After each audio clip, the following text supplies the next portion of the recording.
Alliance अगर ये कहता है कि 1 साल शरद पवार बनेंगे, 1 साल ममता जी बनेगी, 1 साल स्टालिन बनेंगे, कुछ बचेगा तो राहुल जी बन जाएंगे, इस तरह से देश नहीं चलता है। अगर कोई संभावना है ही नहीं, मगर अगर इंडिया अलायंस को बहुमत मिलता है तो देश की जनता ये जरूर सोचे इसका प्रधानमंत्री कौन बनेगा। एक साल में प्रधानमंत्री ये कोई परचूरन की दुकान नहीं है। कुछ लीडर्स ने पीएम मोदी के लिए अलग अलग टर्म्स यूज किए। उन्होंने ये भी बोला कि हम 2 से 4 पीएम बनाएंगे साल में बेशक, लेकिन हम पीएम मोदी को आने नहीं देंगे।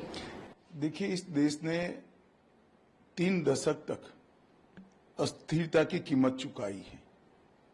3 दशक तक अस्थिर सरकारें चली, निर्बल प्रधानमंत्री चले। 10 साल से देश को एक मजबूत नेतृत्व मिला है, स्थिरता मिली है।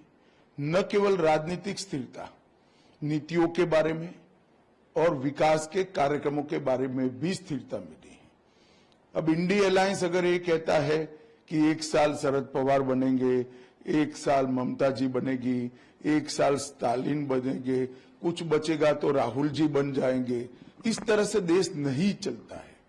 मैं देश की जनता को मनपूर्वक अपील करना चाहता हूं कि अगर कोई संभावना है ही नहीं, मगर अगर इंडिया अलायंस को बहुमत मिलता है तो देश की जनता ये जरूर सोचे इसका प्रधानमंत्री कौन बनेगा।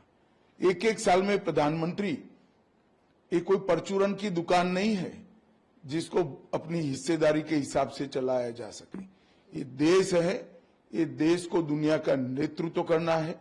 इसका नीति निर्धारण, इसका विकास, इसकी सुरक्षा की परिस्थिति, इसके अर्थतंत्र का विकास एक लंबे समय तक एक नीति के साथ सातत्यपूर्ण तरीके से चलना चाहिए और केवल नरेंद्र मोदी जी के नेतृत्व में एनडीए और विशेषकर भारतीय जनता पार्टी ही ये कर सकती है।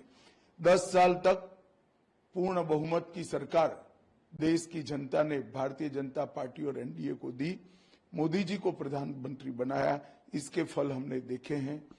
देश सुरक्षित हुआ है, समृद्ध हुआ है, नीति निर्धारण लोकाभिमुख और स्पष्ट हुआ है और दुनिया भर में देश का सम्मान बढ़ा है। मुझे पूरा विश्वास है 130 करोड़ की हमारी जनता तीसरी बार प्रधानमंत्री जी को मैंडेट देगी और बड़े बहुमत के साथ 2 बार जो मैंडेट दिया है इससे भी बढ़ चढ़कर बड़ी बहुमत देकर हमें जिताएगी।